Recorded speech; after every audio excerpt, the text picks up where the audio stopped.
Hello and welcome to Car Talk from National Public Radio with us, Click and Clack, the Tapper That was Brothers. a pretty...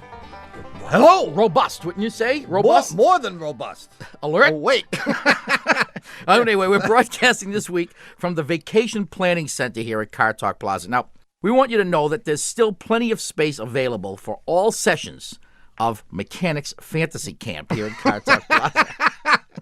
I like this Well, idea. it's just like those baseball fantasy camps where you pay about $4,000 to get tips on how to hit, catch, throw, and scratch from some retired Hall of Famer who's really in deep to the IRS. Sure, we can get old Krusty to run the fantasy camp. Is You he got running it now? Is he in charge? Well, not yet. No, we haven't revived it. Brilliant idea. Well, at Fantasy Camp, Mechanics Fantasy Camp, my brother and I and Krusty will teach you how to hit, catch, throw, and scratch, mechanic style. Yeah, like hit your knuckles as you're taking off nuts and bolts. Yeah, that's one thing. That's One. yeah. Catch hell from irate customers. Throw your tools in disgust. Yeah.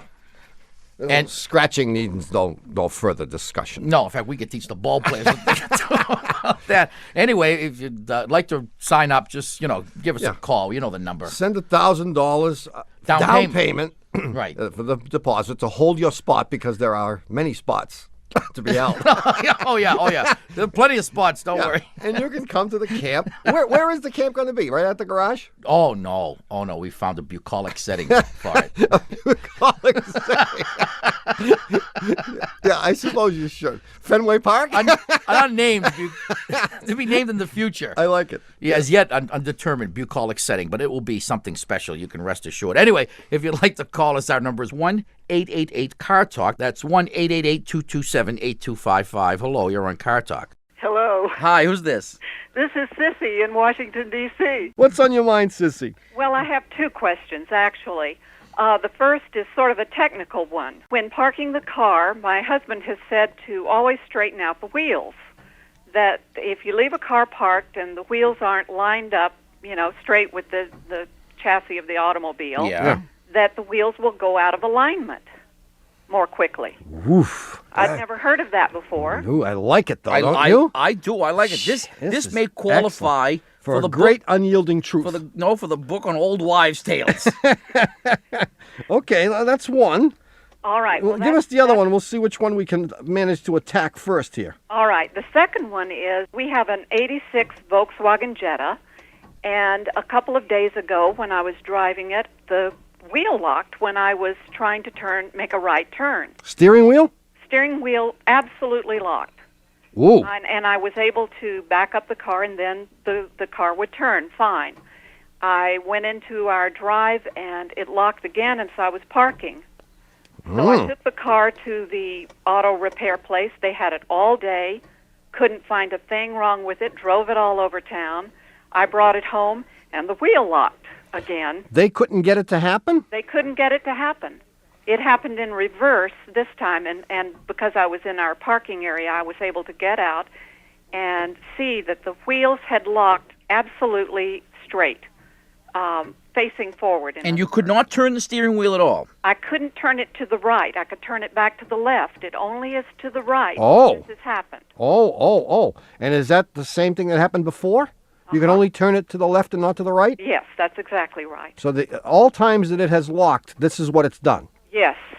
Oh, that's interesting. That's not really locking. My guess is something is interfering with the movement of the rack and pinion. Exactly. That's exactly what I think it is. And that never in the history of this radio show have my brother and I agreed. Well, let's not.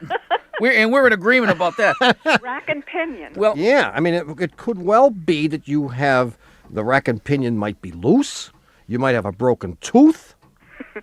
You might need a cap. no, you might need a root canal.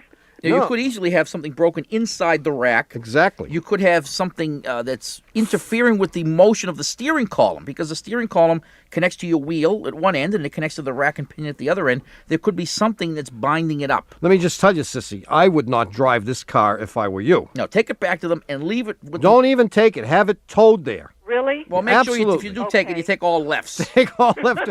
No, I mean, you never know when that semi is going to be approaching you from the left and you're going to want to swerve to the right and this silly thing won't go. If I were to look at something, I would look at the rack. All right. When it locks, does it absolutely lock like it does when you have the key out of the ignition? You know how that feels? That's exactly what it did. Yeah. Yes. It wouldn't go. It just absolutely wouldn't turn. I'm disappointed in these guys that they allowed you to take the car back after you told them what had happened. I mean, they shouldn't have allowed you to drive this car, even though they couldn't find it.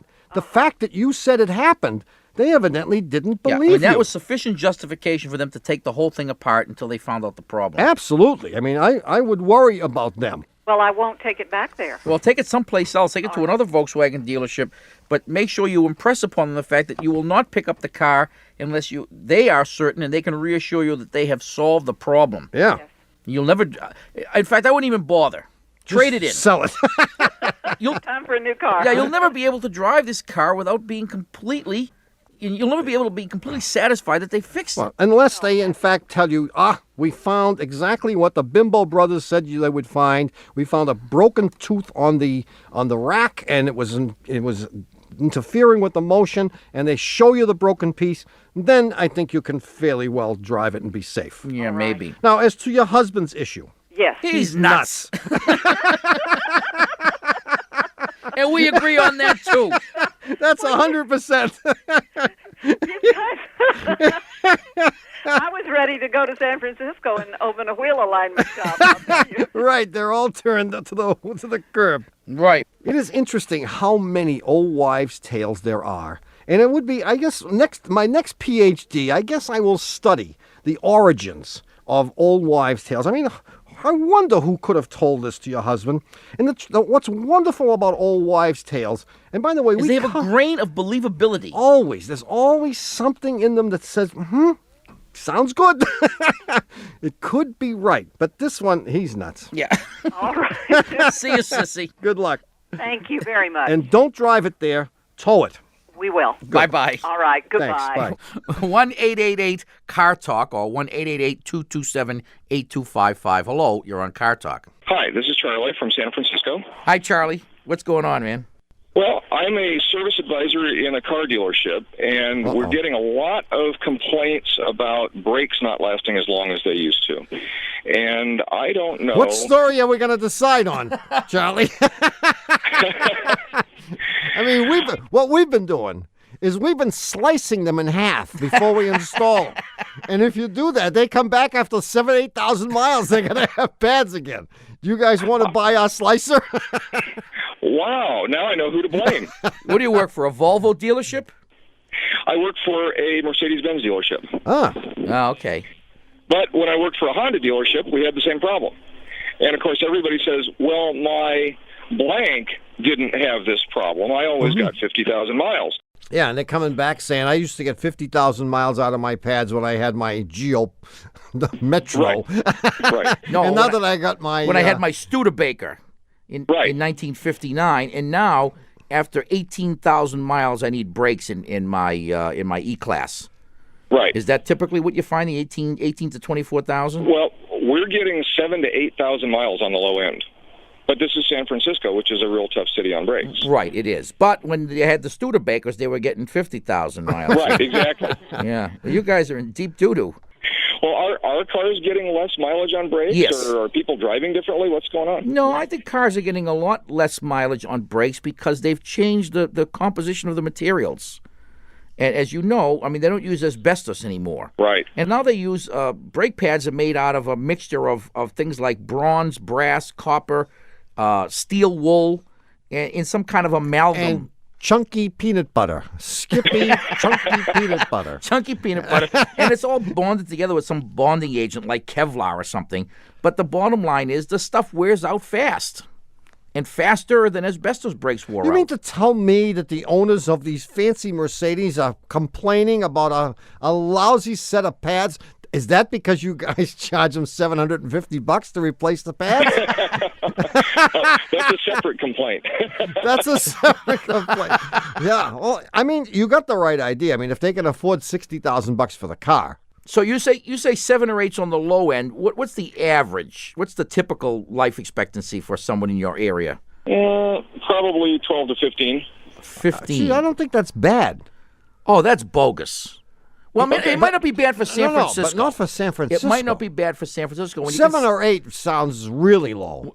When you consider that all of these cars are automatic transmission cars too, Right. and none of them has the advantage of being able to. Nobody downshifts to slow down with a Mercedes. No, they got no time. They have movers and shakers, man. So 15,000 miles, I guess, would probably be the equivalent of about 25,000 miles for us here in New England. Probably. Which is about what we get. 7 or 8 is because, and I suppose you'd have to accuse these people of being a little heavy-footed on the brake. Mm-hmm. I would tell them to suck it up. Okay. Yeah. And if they're getting under 10,000 miles on a set of pads, I think you got to tell them to shape up and start driving right. Okay. Because they gotta be driving down all those hills with 1 foot on the brake and 1 foot on the gas pedal.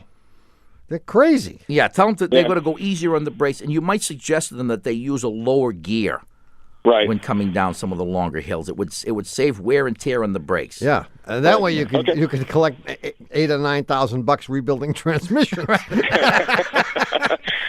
Hey. I'll make sure I write my boss a memo about that. See you, Charlie. Thanks for calling. Thanks, guys. Okay. Bye. 1-888-CAR Talk. That's 888-227-8255. Hello, you're on Car Talk. Hi, I'm Sarah from Cranford, New Jersey. Cranford. Yes, Cranford, Cranford. New Jersey. I got it. What's up, Sarah, baby? I have a 1993 Mercury Villager. Okay. I went away for the weekend about a month ago, and my husband stayed home with our 8- and 4-year-old sons. And when they came to the airport to pick me up and I got in the car, it smelled funny. And I was happy to see them, and we're talking, and I said, "What's that smell?" And they said, "We don't smell anything." And then we came home, and I walked in the house, and the house smelled funny. And I said, "What's that smell?" And they said, "We don't smell anything." And it took me about a day to find like a half-drunk milk sippy cup underneath the sofa, so I took care of that. But the car smells like urine. Oh. And we live in New Jersey, and it's really humid and horrible, and it's awful. So I cleaned the car, I cleaned the booster seat, and my 4-year-old and I are spraying Febreze on all the upholstered furniture, and I took it to the car wash, and they sprayed some big jar of lemon stuff in there. Yeah. And the inside is now much better, but when you turn the car on and put on either the vent with the air or the AC, it's like urine air. It's horrible, and I need you to So help you me. think they had like a peeing contest in the car? Go ahead. You first. No. You first. Ma's going to kill us. Sorry. Ma's She'll away. never She won't know. And Dad one- likes it. Dad I won't know. care. Dad can't smell anything. I know. No one's admitting anything. So what were you thinking when you went away? Where were you? Where did you go that was so important? Yeah, that what are you, dared nuts? to leave them with your car? I'm never leaving them with the car again. No. No. I don't think they had anything to do with it. Why? Oh, I thought. Because I'm siding with them. That's it.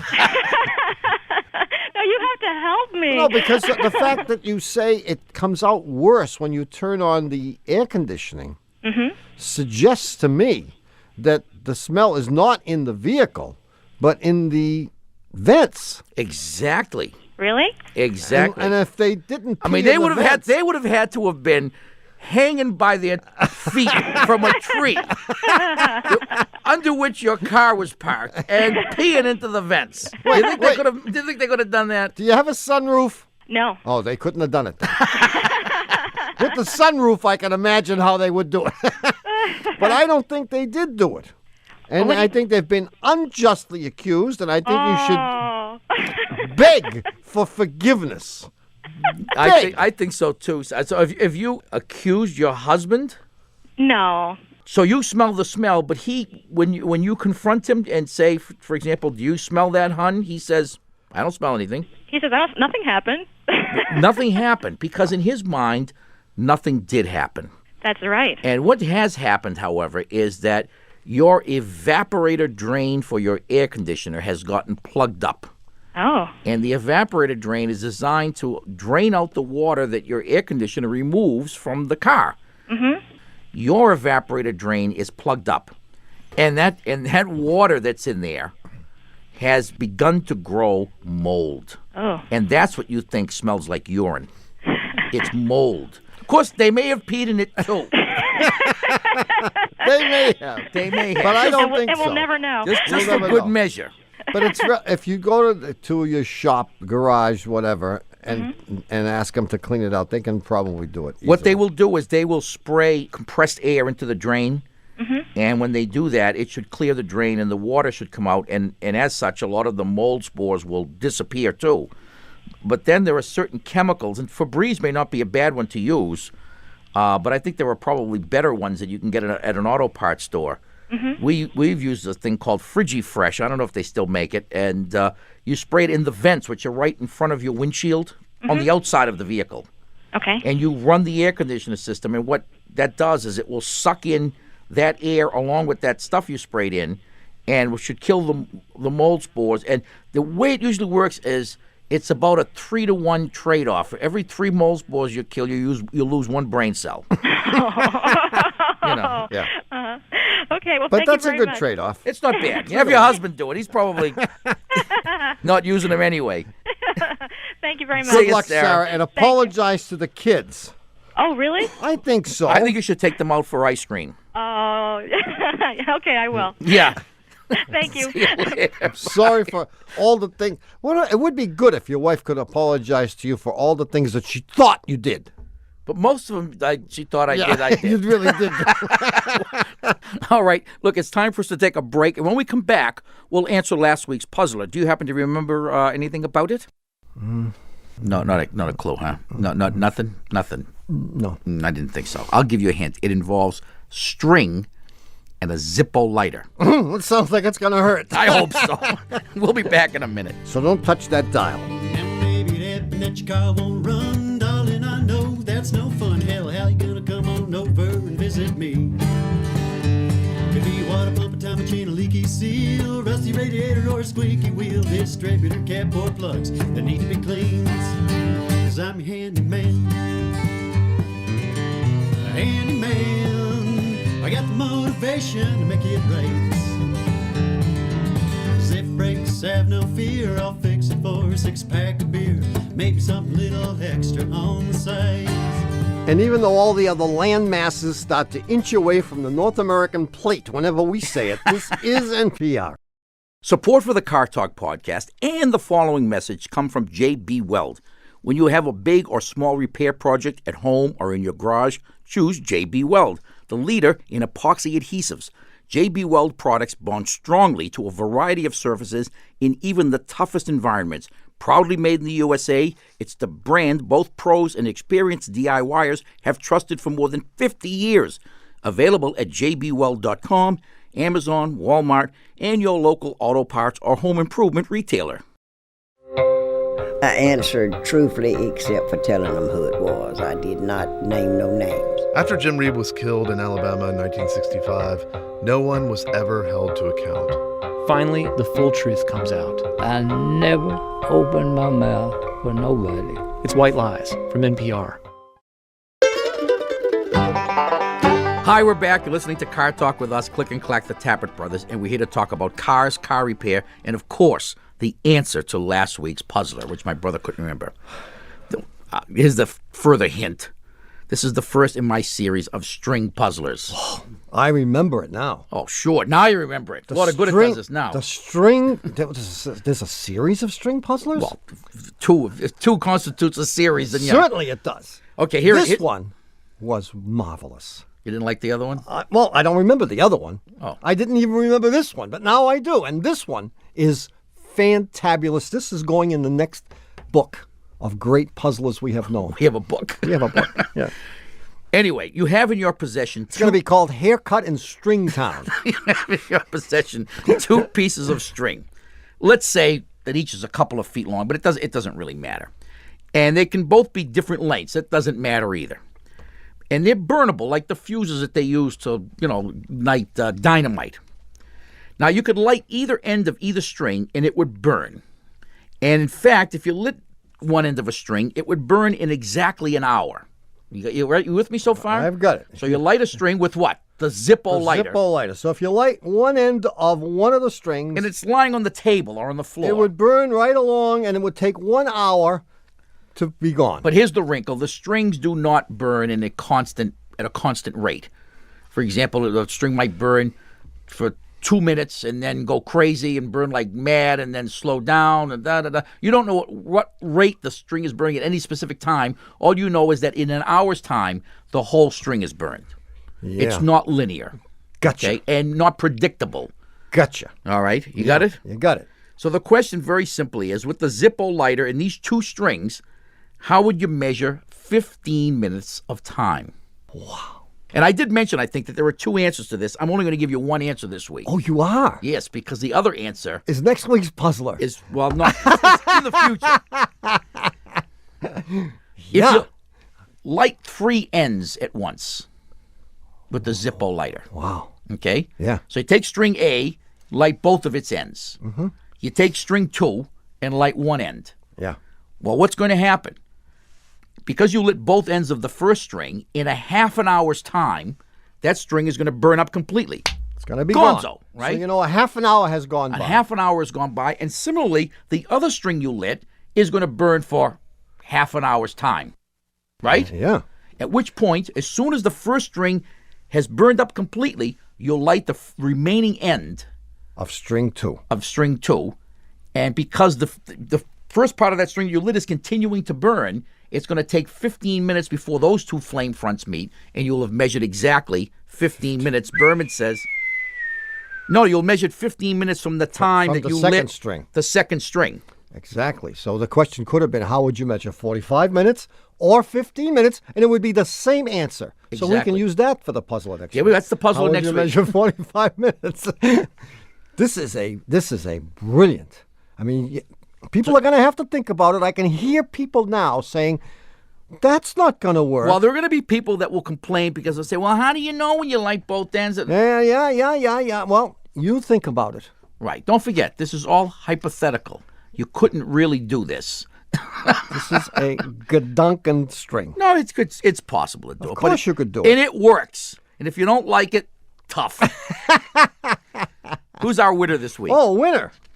The winner this week is Calvin Cunin from Columbus, Did Ohio. I mention you were wearing a watch when you lit these strings? You got to be wearing a watch. Yeah, you otherwise, didn't how would you mention know that? in How would you 15 know in 15 minutes Okay, went by? just checking. Oh, yeah, you got to be wearing yeah. a watch. Oh, yeah, or sorry. a pocket watch would be all right. Pocket watch. You Or you could just have access to the clock on the wall wall. clock. You look at the IBM wall clock. And you that say, would work. 15 minutes is up.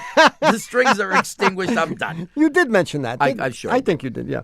The winner is Calvin Cunin from Columbus, Ohio, and for having his correct answer chosen from among the thousands to correct answers that we got this week, our pal Calvin is going to get a $25 gift certificate to the Car Talk Shameless Commerce Division, with which he can get a Car Talk t-shirt / oil rag or an oil rag / t-shirt. Anyway, we will have a brand new puzzler coming up in the third half of the show, so don't go anywhere. In the meantime, if you have a question about your car, give us a call. The number is 888-CAR-TALK. That's 888-227-8255. Hello, you're on Car Talk. My name is Wendy. Hi, Wendy. How are you? I'm fine, thanks. Good. Where are you from? I'm from Nashville, Tennessee. Yes. No kidding. Yeah, really. Nashville, Well, Tennessee. you're not originally from Nashville, No, Tennessee. I'm not originally from Nashville. No, I'm going to tell you where you're from. Don't tell me. I'm going to tell you where you're from, Wendy. Oh, okay. All right. Will you tell me that right now? Or are you? I'm working on it right now. Okay, so tell us your problem. And by the time you finish with the problem, I've already got you. I've already got you in a certain section of the country. I'm just working on the state now. All right. Well, I can buy that. Yeah. But now I do need to tell you something. That if I suddenly have to leave you, I'm really sorry, but I'm dressed in my scrubs, and I might have to run upstairs and deliver a baby. Really? Yeah. Great. Yeah. Nah, there's no rush. They take care of themselves. Yeah. Yeah, okay. Yeah. Well, all right. I'll tell them to just pant and blow.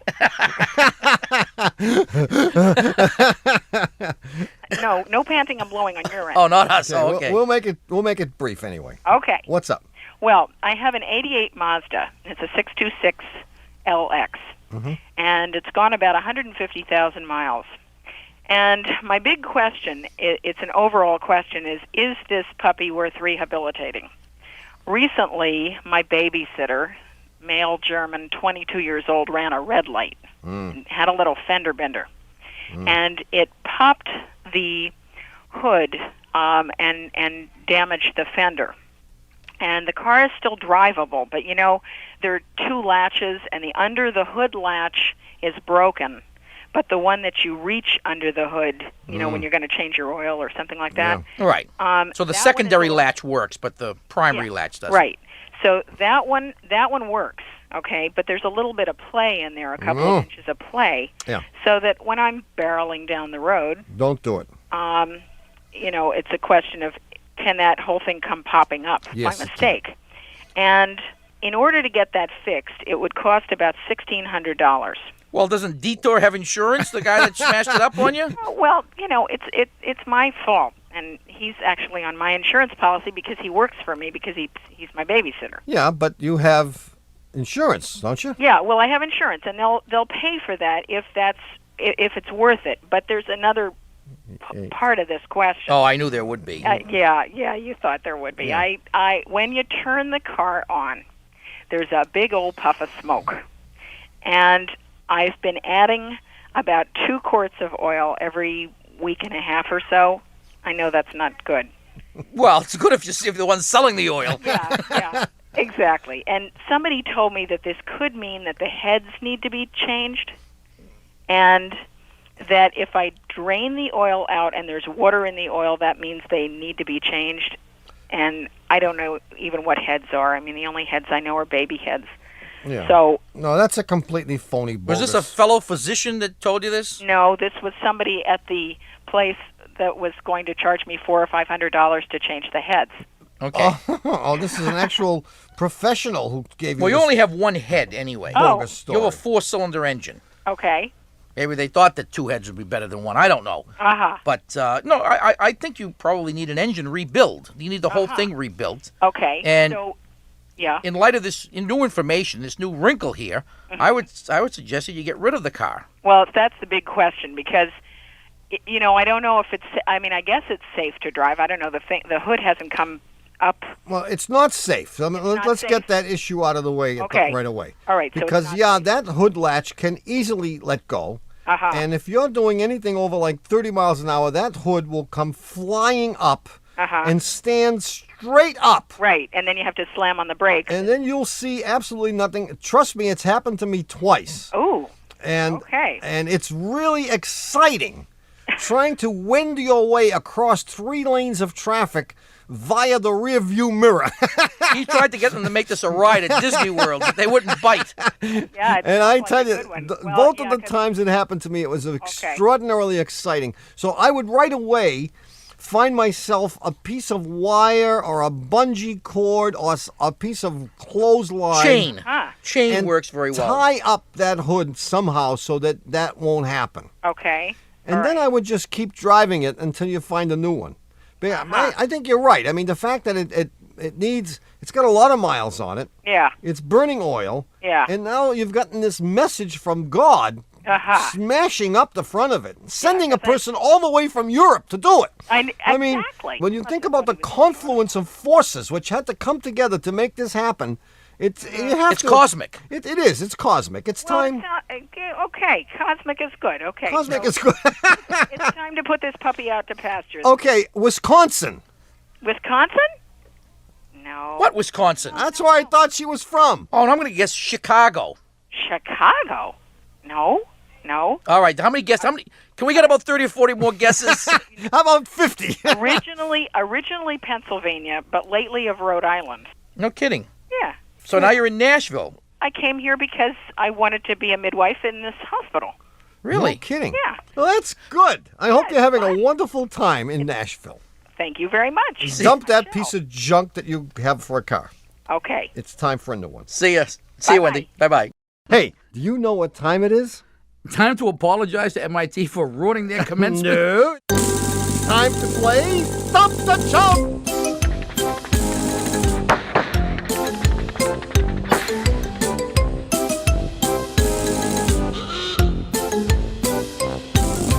Every once in a while, we invite one of our past callers back onto the show in order to what? Kill time while I think up a new puzzle? Right. And to see whether the advice that we gave that person was any good at all or even possibly So who's correct. this week's contestant, Johnny? This week's Chump Stumper is Bob from Greensboro, North Carolina. Now, you may remember, and I'm reading this from a piece of paper because I don't remember, Bob called us in December. Wow. Because the heat wasn't working on his 85 Chevy Cavalier. He must have one frozen tuchus by now. Huh? And he was desperate because the temperature was threatening to fall below 60 any day. Good. Keep going. Okay, here's what I've replaced so far. The thermostat. Good. Upper and lower radiator hoses. Good start. Nice. The radiator. Bad start. Radiator? Well, he needed that leaking anyway. Upper and lower heater hoses. Oh, so close. Heater Yeah, he's core. getting... heater core. Jeez, Bob. Yeah, water pump. Oh, my ace in the hole. Ruin your day. While I had the cover off of the heater core, I checked to make sure that the baffle was moving. Working fine. Oh, Bob, you're... Wow. Well, he didn't leave us much room to work with now, did he? He replaced everything. Well, basically, yeah. So as a fallback position, we told Bob that during one of these numerous repairs, he likely trapped, this sounds like BS. He likely trapped a considerable amount of air in his cooling system. So we instructed him to tip the car up on its front end and burp it. Actually, we told him how to remove the heater hoses and top off the coolant and run it with the radiator cap off and all that stuff so that any remaining air in the system would be allowed to escape. And we'll find out right now if that helped. Bob. I'm here. Are you Hey, there? Bob, what's the average temperature been in Greensboro this week? 90. So are you warm enough? Quite. You were If right! it ever starts working, it's going to blister the paint. See? You didn't tell us how we had to get you heat. We just have to wait until June. We just did our sun dance here. I knew you were going to have some bogus solution. So tell us what happened, Bob. We're dying to hear. Okay, put it up on the ramp Yeah. and ran it that way. Didn't help.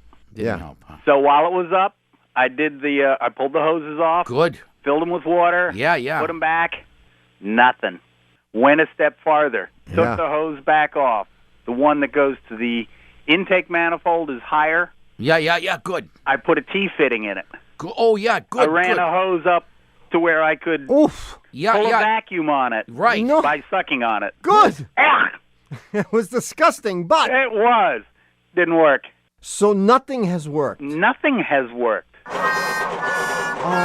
Well, this is sadder for you than it is for us. I mean, there's no Well, it's skin not off sad our for me noses. until December rolls around again.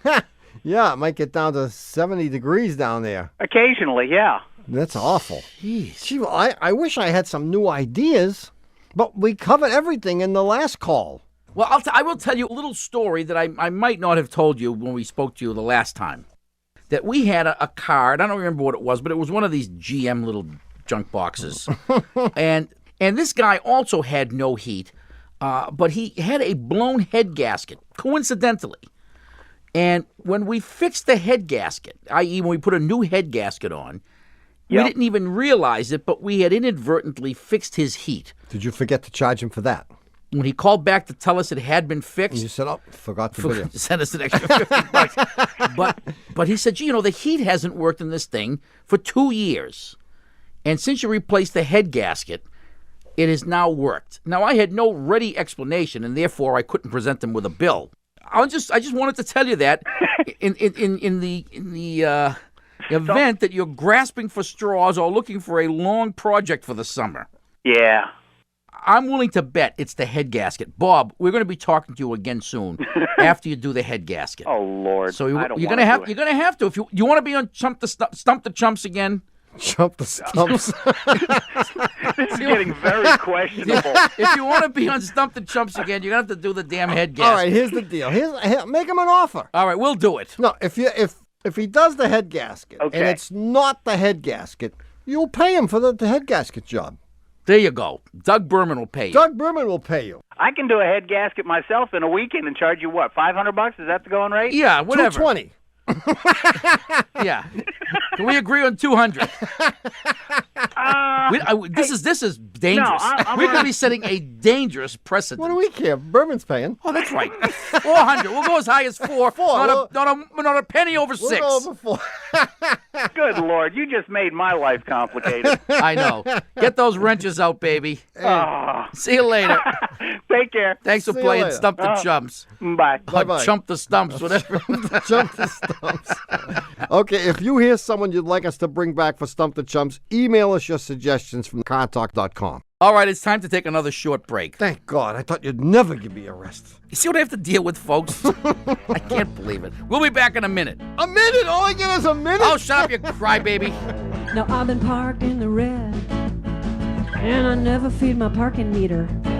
And I've been revving up my engine, and I've been drinking from an open meter. And I've been driving 30 miles per hour, where 25 is posted. And I've been breaking all the laws trying to get you. Breaking all the laws trying to get you. Breaking all the laws trying to get you. Yeah, yeah. You notice me. And even though more people believe in life on Mars than believe us when we say this, this is NPR. Support for the Car Talk podcast and the following message come from Valvoline Motor Oil. Did you know higher mileage engines need different motor oil? Well, Valvoline does, because they test oil every day in their state-of-the-art engine lab in Ashland, Kentucky. Valvoline's high-mileage motor oils with Max Life technology are specifically formulated for high-mileage engines and have thick anti-wear film to help protect metal surfaces and extend engine life. Visit valvoline.com/cartalk to find out what product is right for your engine. In the Trump era, the news moves faster than ever, and the NPR Politics podcast is here to keep you informed. Every time there's a major political story, we get our best correspondents together to sort through the noise. The NPR Politics podcast, what you need to know right when it happens. Ha! We're back. You're listening to Car Talk with us, Click and Clack, the Tappert brothers, and we're here to discuss cars, car repair, and the new puzzler. Here it is. This guy has a new house built. You're paying attention. You need to pay careful attention because there are all kinds of... When you speak, I always pay attention because I know that you are going to one of these days come out with some words of pearls of wisdom. But it hasn't happened yet. It hasn't happened yet. So pay attention. Anyway, and as luck would have it, his entire backyard is just dirt. And he's planning on having a big 4th of July celebration. So he goes to the local nursery, and he says to the guy, look, I've got to buy some grass seed. He said, because it's almost June 1st, and I've got to have this party in 4th of July weekend. I want a yard full of grass. Yeah. Sod, they tell him. He says, sod's too expensive. Can't afford that. Too much money. He says, well, how much is seed? And they discuss various options. And then finally, the fellow at the nursery says, hey, we have this new product. He said, it just came in a few months ago. He said, you may be interested in it. It's a plug of grass. And he said, well, what's that? It looks about the size of your fist. Could be a part of your dart, even. And he says, you plant this in your lawn in a central location, and every day it doubles in size. So he asked the owner of the house to draw a little picture of his backyard with the dimensions. And... because he says, you may need a lot of these. And the guy says, well, let's figure it out. And he says, I've done all the math. You need one. He said, you mean if I plant this thing like June 1st, by June 30th, I'll have a lawn? And the guy says, well, according to my calculations, no problem. He said, and then what you have to do is once the lawn is in place, you have to spray it with this arrestor spray so it doesn't continue to... And grow up the side of your house. Right. It doesn't subsume your car. The driveway. Yeah. Sure. And the guy says, you sure you did the math correctly? The guy says, I'm telling you, he said, plant one of these, and in 30 days, you'll have a full lawn in your backyard. Wow. And he says, great. He said, but just to be on the safe side, I want 2. Good thinking. Wasn't that good thinking? Good. Well, I mean, why not? So the question is, if in fact one would give him a lawn in 30 days, if he plants it on June 1st, by June 30th, he'd have his entire lawn. When he buys 2, what day must he apply? Within, let's say, with plus or minus 2 days, what day must he apply the arrestor spray to stop it from subsuming his car, his garage, and his kids? Yeah. That's the question. Why is it plus or minus 1 or 2 Just days? to obfuscate even further.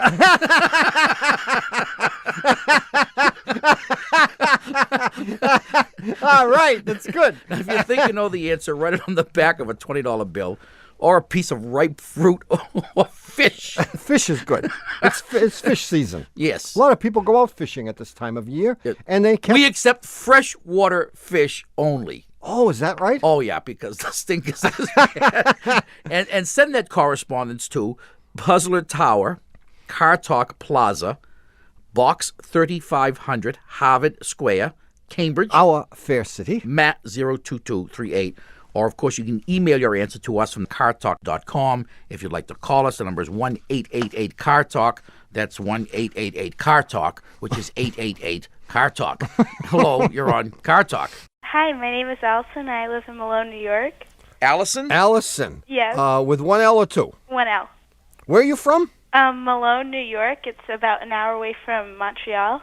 Malone? It's like the cow tipping capital of the world. Oh, wow, that's great. Cow tipping, huh? Uh-huh. What's cow tipping? Tipping cows over as they sleep. Yeah, you sneak up on a cow and you knock them down.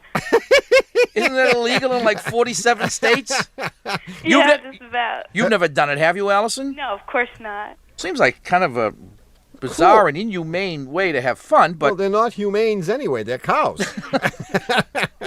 But it is a cruel thing to do. It's like ripping the wings off flies, but I suppose it's not quite that bad. Anyway, Allison, what's on your mind? I have a 1983 red Toyota Tercel, and it's got 172,000 miles on it. Good. Well, every time we stop for like a red light, the idle makes a really weird noise. It's like rawr, rawr, rawr. Oh, it surges. Yeah. Jennifer's car does the same thing, too. She asked me to fix it 3 times, and I haven't been able to. Yeah, call her. She might have brought it somewhere else. Jennifer! No, that's what it does when you stop. It just it surges up and down. Yeah, unless the air conditioning is on. And if the air conditioning is on, then it won't do it. Mm-hmm. And sometimes if we spray carburetor cleaner in there, it won't do it for about a day, and then I'll start up again. Spray carburetor cleaner in where? In the carburetor thing. Where I'm not else sure you my gonna dad does it. Where are you going to spray carburetor cleaner? On the brakes? No, on the carburetor. Well, I don't know. I'm just asking. I mean, you never know. Carburetor cleaner has many uses. Certainly does. Yes. Well, it's curious that it happens when the air conditioner is not on and doesn't happen when the air conditioner is on. Because it's supposed to work the other way. Well, no. What's happening is because it's not surging. It's not surging.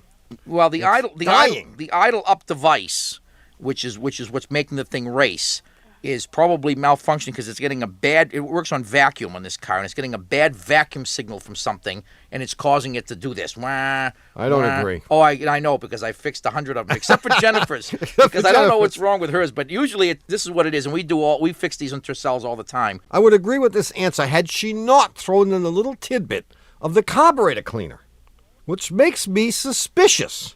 No, it doesn't make me suspicious. Am I correct in saying that when it is doing this and you spray the carburetor cleaner in there, that's when it fixes it, right at that moment? No, a couple of days. Well, it'll start to stall for a while. When you drive, you have to drive it around for a little while, and then it'll stop for about a day. A day, yeah. See, which unrelated. Oh. No, I mean, it makes me suspect the throttle plate just a little bit. No, you're going to... A stuck throttle plate. You could have a stuck throttle, but well, let's consider this here now. You could have a stuck secondary throttle, and I will agree that that's a possibility, except from my experience with these cars, and God knows we've worked on enough 83 Tercels that I think you will find that I'm correct.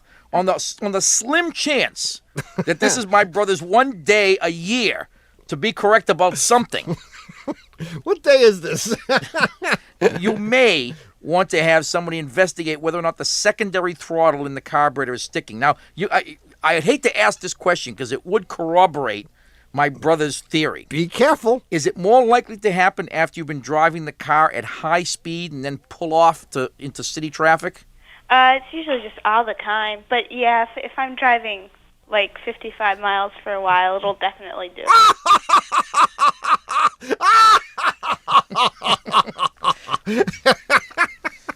See, that's what you need before that one time in 1,000 when I make sure that you stay honest. Well, I'm giving the devil his due. Of course I knew about the idle up little thing there, but so what? I mean, you have to use all pieces of information. You said you like to tie things up in nice little bundles so all the pieces fit together, and then you... I want to tie this quarter on your throat. And then you very quietly try to avoid the one little piece of information that Allison because Allison sounded like a youngster, and I figured I could pull a fast one on her and get rid of her and go to the next caller. Well, it won't happen around here, buddy. Sorry, Allison. That's okay. But Tommy may be right. Okay. God, you don't know how that hurts. But anyway, have someone check. Maybe Dad can do it for you. Check to see if, and the way you check it is when the thing is doing that, you're going to stick a long, skinny screwdriver into the secondary throttle. That's the one where the choke isn't. Okay. There are two barrels in the carburetor. One has the choke covering it, and it's the other barrel. And if you can push on that throttle and stop it from doing it, then my brother's right.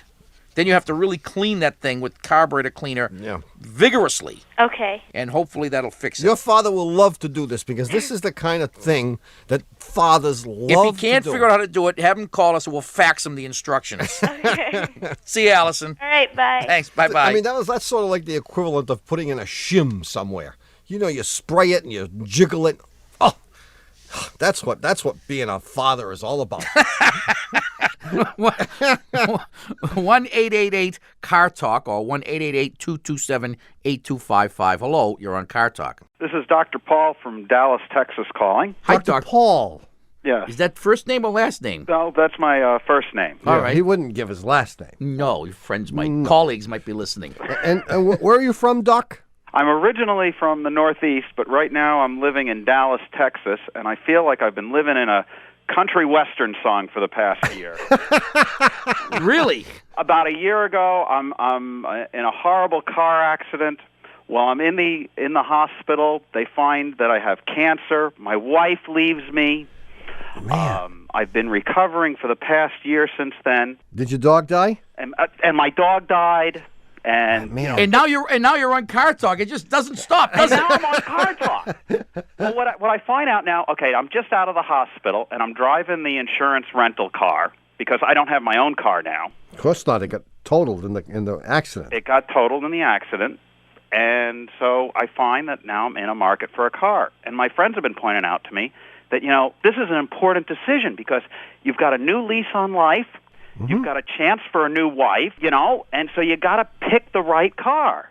And so sure. So I'm asking, so that I attract the right woman. And so that's why I'm asking you guys. Everyone's definition of the right woman is different, and you tell us what you're looking for in a woman, and then we'll first of all correct that, and then we'll go ahead and recommend a car. Go ahead. Well, I'm thinking someone who's down to earth, loyal, and cute. Down to earth. You want a Labrador Retriever with blonde hair, and I'm there. Loyal and cute, down to earth. Yeah.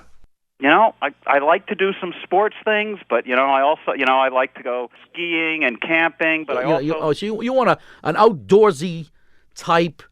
Not necessarily, but you'd like, in other words, you don't want... Who also wouldn't mind going to the museum and the arts, those kind of... Oh, come on, would you? So you're not looking for a burned-out country western teased hair? No. So you want outdoorsy maybe, but yet intellectual. You want someone who's not going to say, I don't want to go to the museum. Right. Someone who's willing to go with the flow. Go with the flow. And you don't want this gal to fall in love with you because you're driving a $55,000 Toyota Land Cruiser necessarily. No. What do you drive? What did you drive that you racked up? I had a Buick LeSabre. Oh, you kidding me? That was big. Oh, no, that's the wrong car. Well, but that was a married guy's car. Oh, yeah. Right, your wife probably insisted on that car. Yeah, you're not going to pick up any babes with a Buick LeSabre. Well, you are, but you wouldn't call them babes. Right, and they got blue hair. They may have been babes at one point. So what age group are you looking at? Well... 18 to what? Well, that sounds like a good place to start. But what's the upper limit? See, I don't have an upper limit. That tells you something. Right. So you're going 18 to what, like 40s? 40s, yeah. 40s. 18. And you must be 60 then. I'm in my 40s. I see you in a Jeep Grand Cherokee. Really? Yeah. Oh, that's interesting. It says that you're self-sufficient, independent, and you're relatively well off without being show-offy, and egocentric. Yeah, you think so? Yeah. So I think the Jeep Grand Cherokee does it for me. Because it'll attract, a woman who's not afraid to jump up into the seat and doesn't necessarily want her door held open for her. You're gonna get away from the princesses. Yeah. You don't want a princess, is that right? Right, yeah. Yeah, tried that. Been there, done that. Yeah. I'm getting too old for that. Yeah. I would, you know what to do? You need to rent a few vehicles and see how it works out. I would get a weekly rental on a Jeep Grand Cherokee and just You can do that. Yeah, and try a few dates. And see what happens. Yeah. Huh.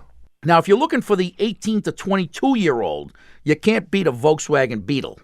Now, that's I've asked a couple waitresses, and they keep on saying the Beetle because they think it's a cute car. Oh, see, you did good research, man. You asked the target market what they like. When I test drove that vehicle, if I didn't have the doors locked, God knows how many young babes would have jumped in the front seat. Yeah. I didn't have the doors locked. No, I knew that. No one jumped in. No one jumped. They came close until they saw who was in there, and then they ran the other way. But you might want to try the Volkswagen too. And never forget the power of the Mazda Miata. Oh, see, and the Mazda Miata has the added benefit that even if you don't scoop any babes, you're driving around in a Mazda Miata. I almost forgot. More important. The dog. More important than the vehicle is a puppy. A puppy? You gotta have. Man. Are you kidding me? Yeah. Yeah. I mean, you could be driving around in a Rambler, and if you got a puppy in the front seat, you're in Fat City. Yeah. But now, if you got a Miata, you only got, where do you put the girl? You got the puppy and then... The dog is going to have to run alongside. Good luck, and we'll be calling from time to time to see how you're making out, so to speak. Thanks. Good luck, Doc. Good luck. Take care, guys. I hope you feel better. Well, it happened again. You vaporized yet another hour listening to Car Talk. Our esteemed producer is Doug the Subway Fugitive, not a slave to fashion, Bongo Boy Berman. Our associate producers are David the Calves of Belleville Green and Catherine Frau Blucher Fenolosa. Our web lackey is Doug the Old Gray Mare, assisted by Connie Britchford. Our theme music is by David Dog Grisman, and our technical, spiritual, and menu advisor, just back from his grand slam at the Greater Greensboro Gar Say It, this is NPR.